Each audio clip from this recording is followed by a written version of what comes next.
হজ করতে রওনা দিয়েছে। তিনি নিজে নিজে দুইটা কবিতা বানাইছিল আরবিতে। ওই দুইটা কবিতা তিনি ইচ্ছা করলেন নবীর রোজায় গিয়া বলবেন।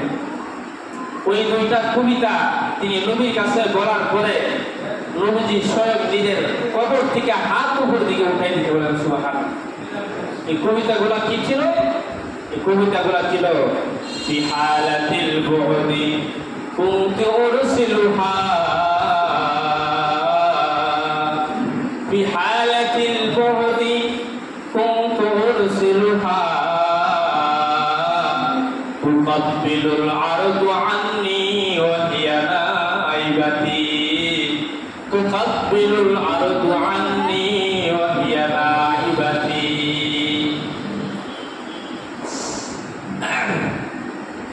উনি যখন হজ করতে গেলেন, যাওয়ার পরে তিনি গিয়ে যখন ওই দুইটা কবিতা বললেন, কবিতার অর্থ হলো যে আমি যখন দূরে থাকতাম, আপনার কাছ থেকে থাকতাম না, অনেক দূরে থাকতাম, তখন আমি আমার রূপটাকে, আমার আত্মাটাকে আপনার রোজা ধারে কাছে পাঠাইয়া দিতাম।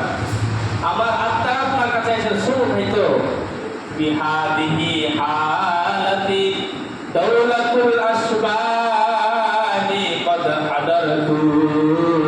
এখন আমি সশরীরে আমি নিজে নিজে আপনার কাছে উপস্থিত হয়ে গেছি। ফামদুদি ইয়ামিনাকা কাই তাহজা বিহা শাফাআতি। ও আল্লাহ রাসূল, আপনি আপনার ডান হাতটুকু আপনি বের করে দেন, যাতে করে আপনার ডান হাতের মধ্যে আমি চুমু খেয়ে আমি শাফাআতের অধিকারী হতে পারি। এই কবিতা বলার সাথে সাথে নবীজির রওজা থেকে ডান হাত বের হয়ে গেলেন। তাৎক্ষণিকভাবে ৯০,০০০ হজের কাফেলার বাহিনী সহকারে যারা ওই ময়দানে উপস্থিত ছিল, তারা সবাই নিজ চোখে দেখতে পাইছে। সুবহানাল্লাহ।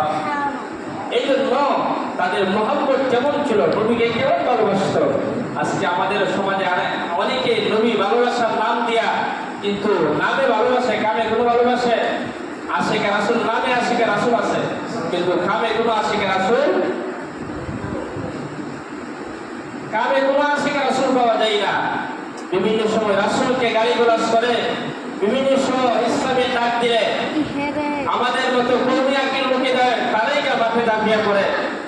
এই যে মে মাস চলতেছে 2013 সালে 5 মে, কওমি উলামায়ে কেরাম তারা ইসলামের জন্য জীবন দিয়েছিল। আর আজকে যারা নামে আশিকে রাসূল, তাদেরকে কোনো সময় জিহাদের ময়দানে দেখা যায় না, ঠিক কিনা বলেন? এই জন্য নামে আশিকে রাসূল দিয়ে হাসরের ময়দানে কাজ হবে না।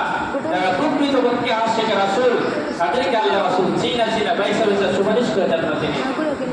এই জন্য আশিকে রাসূল শুধু মুখে বললে হয় না, আশিকে রাসূল যারা অন্তরে মহব্বত করে, অন্তর থেকে মহব্বত করবে এবং নিজেদের পোশাক লেবাসে ভুলে যাবে, তারাই প্রকৃতপক্ষে আশিকে রাসূল বলবে।